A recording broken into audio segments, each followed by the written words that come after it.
So if you were to bring the black share of wealth at least to the black share of the population, it would require an additional at least $10 trillion.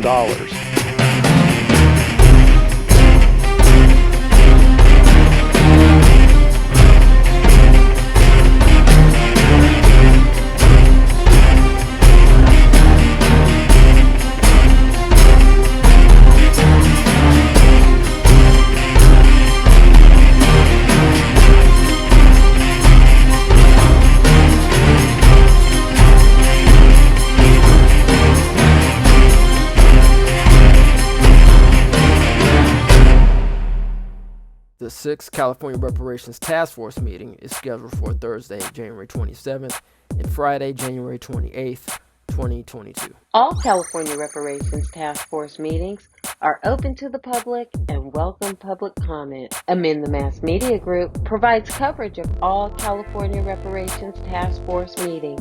Tune in, tap in, and testify. Let the task force know that we are watching. Reparations Now fam.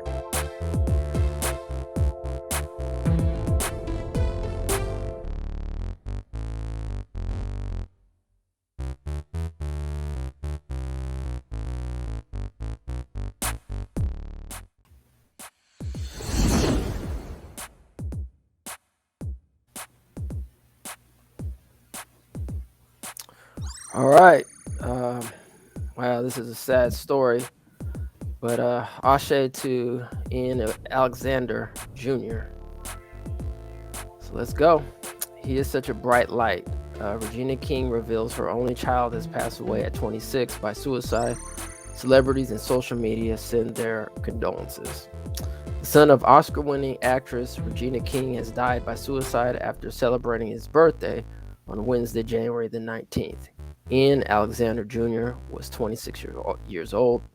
The young man, a DJ and rising musician under the moniker Desantis, was the only child of King and her ex-husband, record producer Ian Alexander Sr.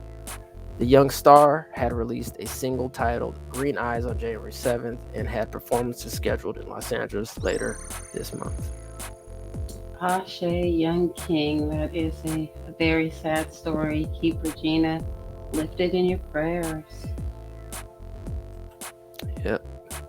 All right, another young King soldier that we lost recently, Nipsey Hussle, Black Sam, and their businesses were targeted by LAPD's secret Operation Laser program. According to a report from AH Hip Hop, it has been revealed that the 77th Division of the LAPD had a string of businesses owned by Nipsey Hussle and his brother Black Sam in a now declassified mission by the department called Operation Laser. The report states that the center of the department's focus was the Marathon clothing store. However, family members and close associates were under microscope too, causing Hussle's brother, Black Sam, to accuse LAPD of harassment. We were selling shirts, socks, clothing, shoes across the street from Louisiana Fried Chicken, said Black Sam. They would come and arrest us, cuff us, and take all of our stuff. We would be looking up all of that happened like, damn, we just lost thousands of dollars of merchandise. Y'all ain't doing this to nobody else. We trying to be legit. Their whole goal was just to shut us down, even though positive things were happening in the store. The LAPD is also accused of trying to convince landlords of the Marathon flagship location to evict Black Sam and his late brother, but they declined because of the positive economic impact Marathon had on the neighborhood. It has not been confirmed as to whether Nipsey and Sam's family will file a lawsuit against the department, but the existence of the operation was unknown to them until now. This article came out on January the 24th. Wow. It's unfortunate. LAPD. They've been with the shakedown, always with the shakedown. Yeah, they've been notorious to be suspicious in the Black community. Very. Tensions are high on Ukraine's border with Russia. Here's what you need to know. Tensions between Ukraine and Russia are at their highest in years, with a Russian troop buildup near the two nations' borders, spurring fears that Moscow could launch an invasion. Maybe it's an invasion instead, not an invasion. Ukraine was warned that Russia is trying to destabilize the country ahead of any planned military invasion. Western powers have repeatedly warned Russia against further aggression moves against Ukraine. The Kremlin denies it is planning to attack and argues that NATO support for Ukraine, including increased weapons supplies and military training, constitutes a growing threat on Russia's western flank. According to UN figures, there have been more than 3,000 conflict-related civilian deaths in eastern Ukraine since March 2014. The European Union and US have imposed a series of measures in response to Russia's actions in Crimea and eastern Ukraine, including economic sanctions targeting individuals, entities, and specific sectors of the Russian economy. Wow, I hope this all ends peacefully. The Great Resignation, why more Americans are quitting their jobs than ever before. We've all seen signs in front of shops, restaurants, and factories. We're hiring, help wanted. And now the Omicron variant is taking a toll on an already depleted workforce. We've wondered how there can be so many open jobs when nearly every employer seems to be offering better pay, benefits, and even signing bonuses. The government's job report released this past week tells us what happened. Well, over 20 million people quit their jobs in the second half of 2021. Some are calling it the Big Quit, others the Great Resignation. But who can explain why this is happening? We found the best place to look for real-time answers is the huge online job site LinkedIn, which calls itself the world's largest professional network. Corinne Kimbrough, people have been living to work for a very long time. And I think the pandemic brought that moment of reflection to everyone. What do I want to do? What makes my heart sing? And people are thinking, if not now, then when? Kim Kimbrough also said she is LinkedIn's chief economist. She has a degree from Stanford and Harvard and a PhD from Oxford. Used to work for the Federal Reserve and now has a bird's eye view of the U.S. labor market.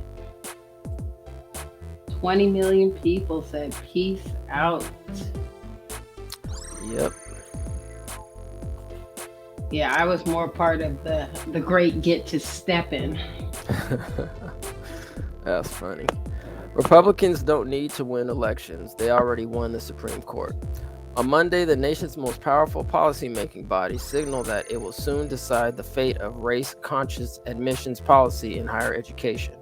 The nearly guaranteed outcome, a ban on affirmative action in colleges and universities, will reverse 44 years of precedent, affect thousands of schools across the country, and upend the admissions process for millions of students. This new policy will not be enacted by elected representatives in Congress or the president or state legislatures. It will instead be imposed by 6 justices of the Supreme Court, policymakers whom no one elected and no one can vote out. The impending demise of affirmative action, therefore, marks yet another triumph of the GOP's current approach to lawmaking. Republicans need no longer pass their agenda through the lengthy and burdensome democratic process. Now that they have captured the federal judiciary, they can sit back as the robbed members of their caucus, transform the party platform into law. All right, I have a quick little video that gives a little bit more details on this development. Let's take a look. Devin, so who brought these challenges and what's at stake? Yeah, Lindsay, these cases were brought by a group of conservative students called Students for Fair Admissions. It's a coalition of roughly 20,000 Asian American students led by a longtime affirmative action opponent, Edward Bloom. And the students sued Harvard University and the University of North Carolina, alleging that Asian Americans were turned away at disproportionately higher rates than Black, Hispanic, and Native American students, essentially discriminated against on the basis of race. Now, the schools deny these claims. They say that race was one factor among many. And of course, the Supreme Court has upheld that practice several times. But it's that precedent, Lindsay, the ability of schools to use race as a factor in building a diverse student body that really could be on the line with these cases. And as you just said, their race-conscious admissions have repeatedly been upheld by the court. So what's changed? Well, quite simply, the makeup of the court. Obviously, it's much more conservative now. In fact, the last time the Supreme Court took up this issue was 2016. They reaffirmed the ability of schools to use race as a factor. 6 years later, Lindsay, gone Justice Anthony Kennedy. Ruth Bader Ginsburg, of course, has passed away. We have 3 new conservative justices installed by Donald Trump. This is a court skeptical of the use of race in any policy. Chief Justice John Roberts has been very outspoken on this. So the fact that they even took this case in light of the precedent suggests that they are very emboldened and unhindered at revisiting this longstanding precedent. And when will they hear the cases, and what are affirmative action advocates saying tonight? Well, they haven't scheduled them just yet. Likely going to be heard this fall, October perhaps, decided a year from right now. And proponents of affirmative action tonight, Lindsay, are preparing for battle. They say they have the data and the case to back up this policy. And tonight they are warning that eliminating race as a factor in admissions will harm not just minority students, Black and Hispanic students, but students of all backgrounds on college campuses where that learning environment really depends on a diverse group of students there together, Lindsay. Devin Dwyer, always appreciate your reporting. Thank you so much. Well, I'd be interested to see how, Clarence Thomas votes. Yeah, we'll be watching to see what Clarence Thomas says. But so that could be the end of affirmative action as we know it. So we'll have to stay tuned and keep our eye on this developing story. Yep, and also Amy Barrett too. Yes, her. Did we do a story on her? Like we did. Didn't she like have a court case about the N-word? And yeah. Yes. So we will see how it goes. That's why they're shooting their shot again with this affirmative action. They think they have the the white stuff to push it through. All right. Speaking of white stuff, I'll do this one. All right. Ron Desantis pushes Florida bill to protect white people from guilt about racist past. Governor Ron DeSantis' attempts to ban critical race theory in Florida moved forward on Tuesday as an education panel gave first approval to a bill that would prohibit schools and private businesses from making people feel guilt about the country's racist past. The state's Republican-controlled Senate Education Committee approved the legislation called Individual Freedom in a vote along party lines. The bill would bar employees from subjecting any individual as a condition of employment, membership, certification, licensing, credentialing, or passing an examination to training, instruction, or any other required activity that promotes certain concepts related to race and racism. For instance, it would prohibit employers from providing training that exposes, promotes, advances, inculcates, or compels people to believe they bear responsibility for or should be discriminated against or receive adverse treatment because of actions committed in the past by other members of the same race, color, sex, or national origin. It prohibits making people feel discomfort, guilt, anguish, or any other form of psychological distress on account of his or her race, color, sex, or national origin. So, is this bill just for white people, or does this apply across all racial lines? Because they've been making black people feel bad about in the media being demonized for years. Yeah, I mean, I don't know how to answer that question, but it sounds like kind of one of these like reverse racism thing with affirmative action, and it's just weird. It's just really just strange. And they have the nerve to call this the individual freedom legislation. Yeah, I don't know. I don't know what these people are doing, but yeah, we'll have to keep a close eye on that too. Yep. All right, so Novak Djokovic, yeah, let's say that 3 times, having COVID gave tennis star vaccine exemption. Tennis star Novak Djokovic had a vaccine exemption to enter Australia after a COVID infection on December 16th, his lawyers say in court documents. Djokovic was denied entry to Australia after landing in Melbourne this week to play in the Australian Open. The world's top-ranked tennis player is currently in an immigration detention center ahead of a court case on Monday. His case has caused a huge outcry in Australia and made headlines around the world. Meanwhile, photos have emerged of Djokovic apparently attending events in the Serbian capital Belgrade at around the time he tested positive. Wow. So he was detained. Interesting.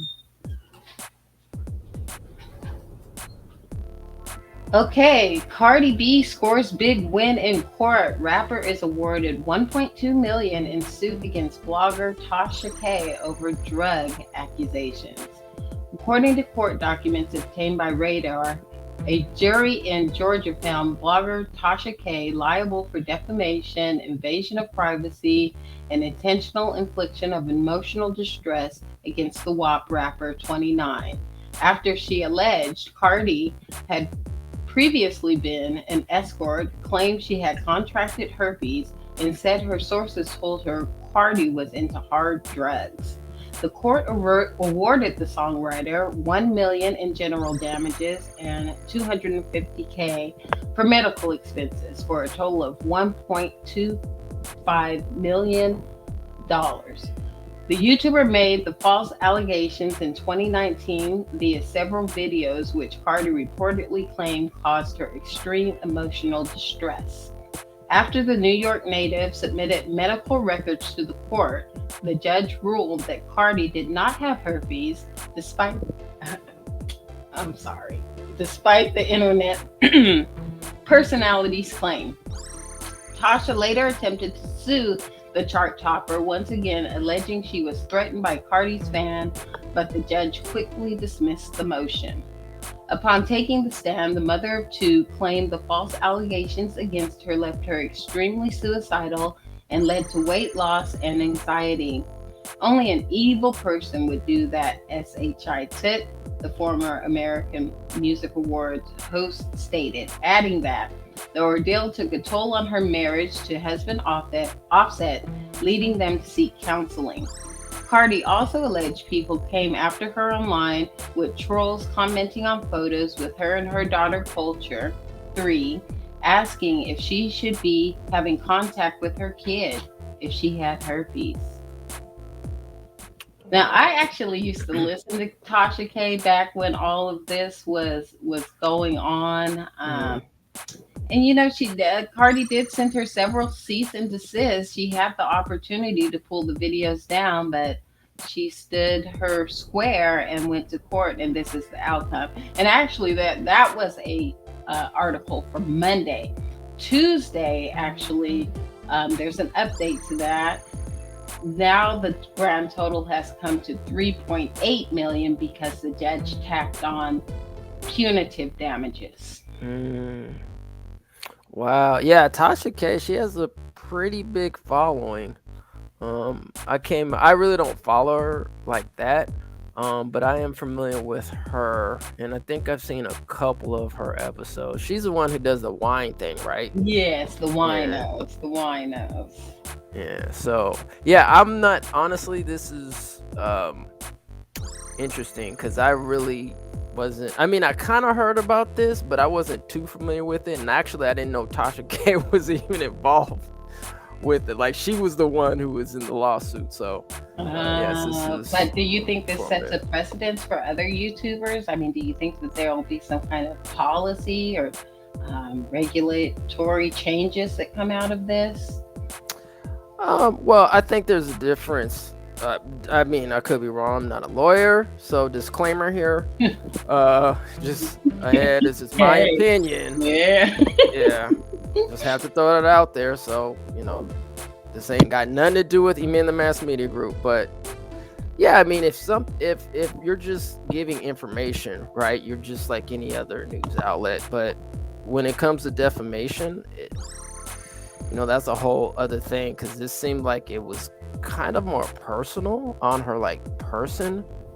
So I can kind of see where this can hold a little bit of weight. And according to what you're saying, especially if she reached out, to Tasha and was like, hey, can you,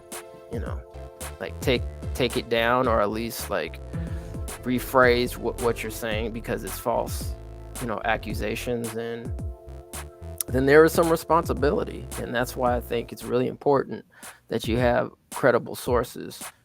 That's why, at least my attitude and outlook is always, just to make sure that you have sources and you're just not, coming off the cuff, just saying whatever.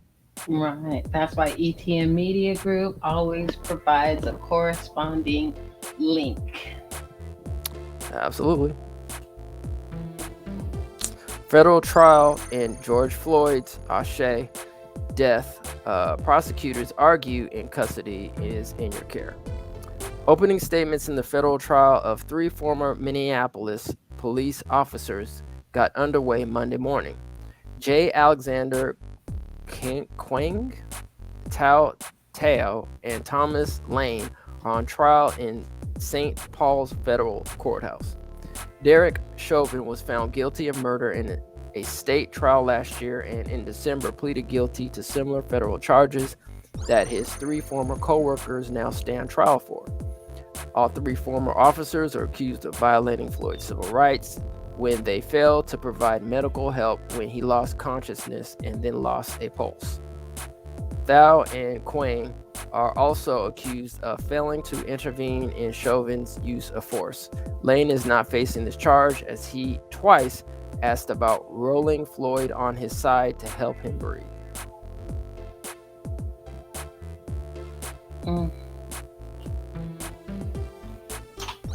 Ashe George Floyd. Ashe. Okay, what do we have here? Mitch McConnell says he's offended by criticism and calls his remarks on African American voters an inadvertent omission. Mitch McConnell said it's nonsense to call him out over his remarks about African American voters. McConnell's office previously said he misspoke when he apparently suggested that African Americans and Americans may be in separate categories. I'm also an American, one top Democrat wrote on Twitter. Let's see what Mitch McConnell actually said that got everybody so riled up. What's your message for voters of color who are concerned that without the John L. Lewis Voting Rights Act, they're not going to be able to vote in the midterm? Well, the concern is misplaced, because if you look at the statistics, African American voters are voting in just as high a percentage as Americans.